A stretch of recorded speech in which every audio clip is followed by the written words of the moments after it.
Eran hechiceras que tenían sus atributos sobrenaturales con base a hechizos, rituales y demás, y también de sus partes salían otras partes, ¿ok? En el caso de las mujeres que les otorgaban demonios familiares, les salían por lo regular 1 o 2 pezones más de los que naturalmente tienen. Y eso era para alimentar a esos demonios familiares. Y evidentemente los alimentaban con leche y con sangre. Eso era el contexto. Incluso había rituales muy poderosos que combinaban los rituales de el ciclo de cada mujer cada 28 días. Y también era parte del alimento del demonio familiar. Les digo que este especial iba a ser muy profundo.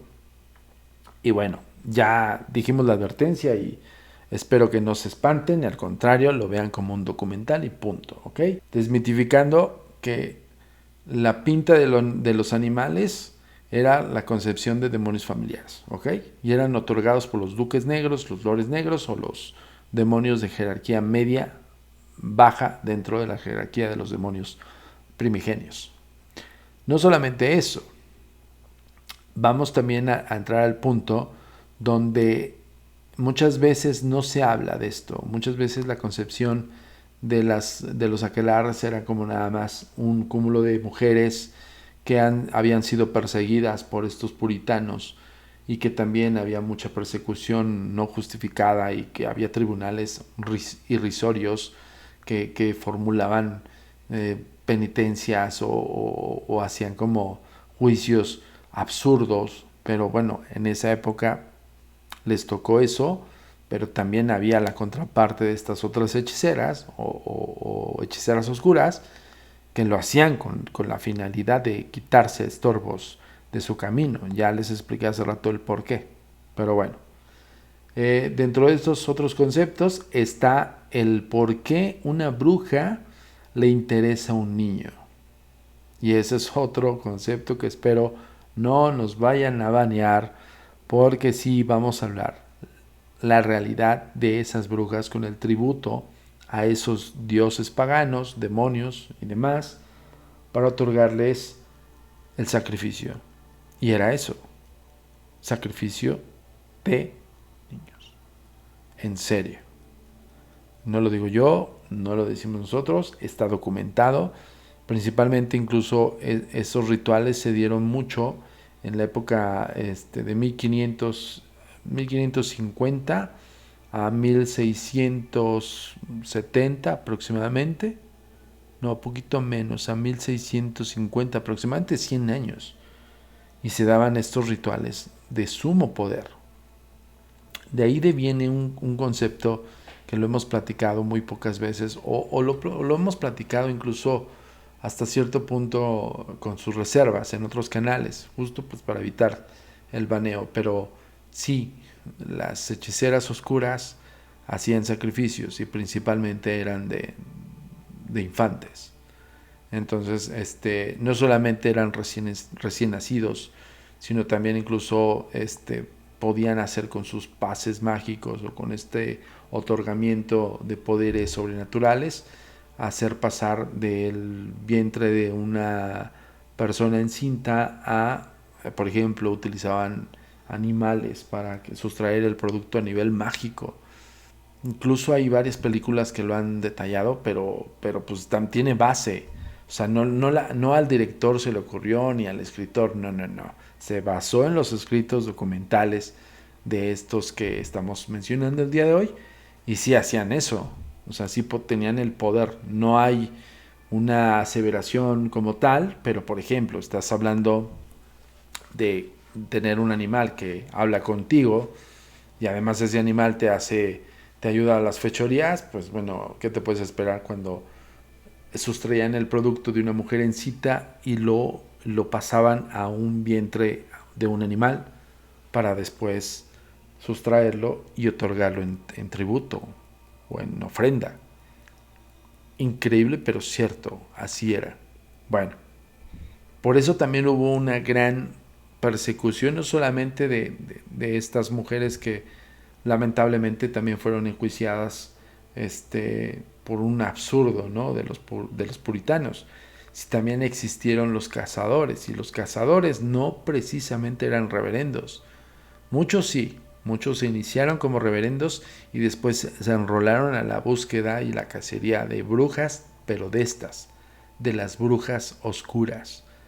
A un cazador casi no le importaba, más bien ni le venía ni le beneficiaba nada, tal vez interceder por alguna mujer que haya sido enjuiciada por el tribunal puritano, ¿no?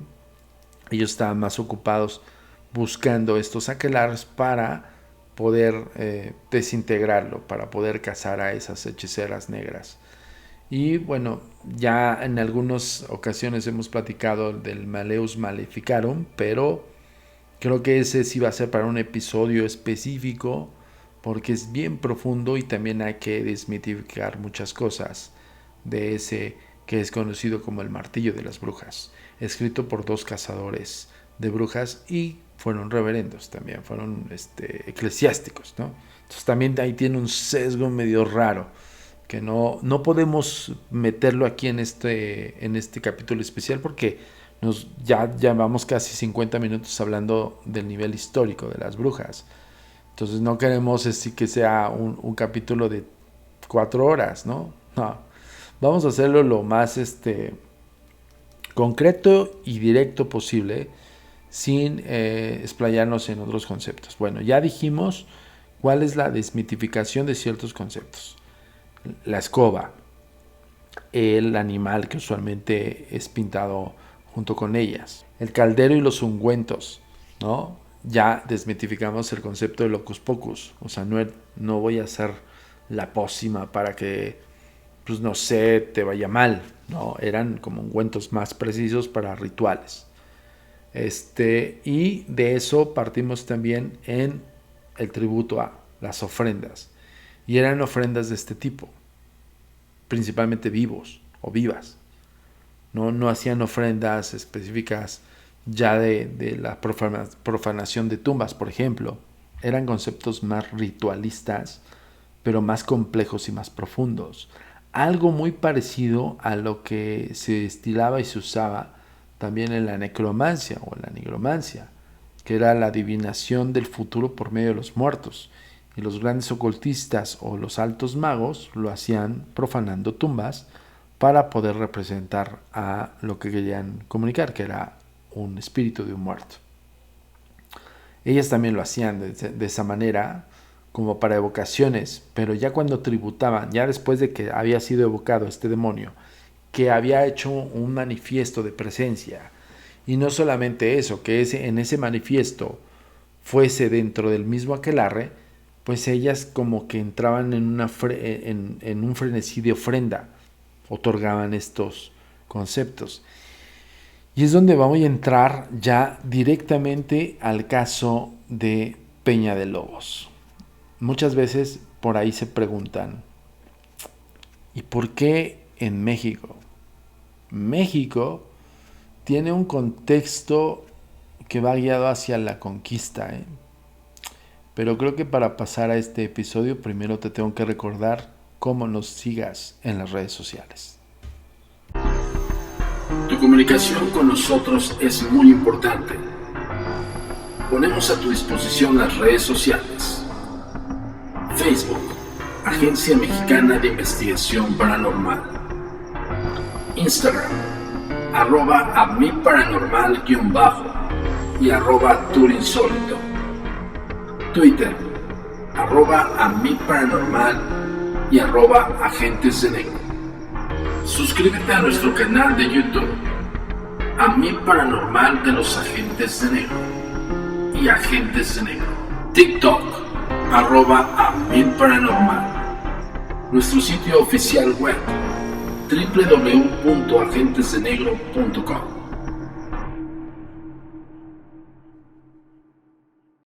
Las brujas de Chelmsford. El primer juicio de brujería que alcanzó notoriedad tuvo lugar en el año 1566, en Chelmsford, Essex. Sucedió después de que el Parlamento de Isabel I aprobara en 1563 la ley de brujería, que hacía más rigurosos los castigos para evocar espíritus malignos. 3 mujeres del poblado de Henfield, Peverell, fueron acusadas de maleficium y del uso de un familiar común. Elizabeth Francis fue acusada formalmente de embrujar al niño William Augur y volverlo cojo. Fue considerada culpable y sentenciada a 1 año de prisión. Durante el juicio confesó libremente a un posadero otras actividades, incluyendo relaciones sexuales antes del matrimonio, aborto y asesinato. Explicó que recibía ayuda de un familiar parlante, Satan, un gato grande moteado negro, regalo de su abuela, quien había enseñado a Elizabeth la brujería desde pequeña. Elizabeth había pedido a Satan que le ayudara a ser millonaria, y el gato inmediatamente trajo varias ovejas a su pastizal, hasta contar 18 negras y blancas. Agnes Waterhouse fue procesada y ahorcada por embrujar a William Finney hasta matarlo. En su juicio confesó otros crímenes que involucraban al familiar de Elizabeth Francis, quien, harta de Satan, se lo había regalado a Agnes para que le sacara provecho. Agnes pidió a Satan que ahogara su vaca y lo recompensó con su sangre, pan y leche. Satan mató al ganso de otro vecino y echó a perder la mantequilla de un tercero. En el tribunal, el carcelero despojó del pañuelo a Waterhouse y se mostró las marcas en su cara, donde supuestamente había succionado el gato Satan.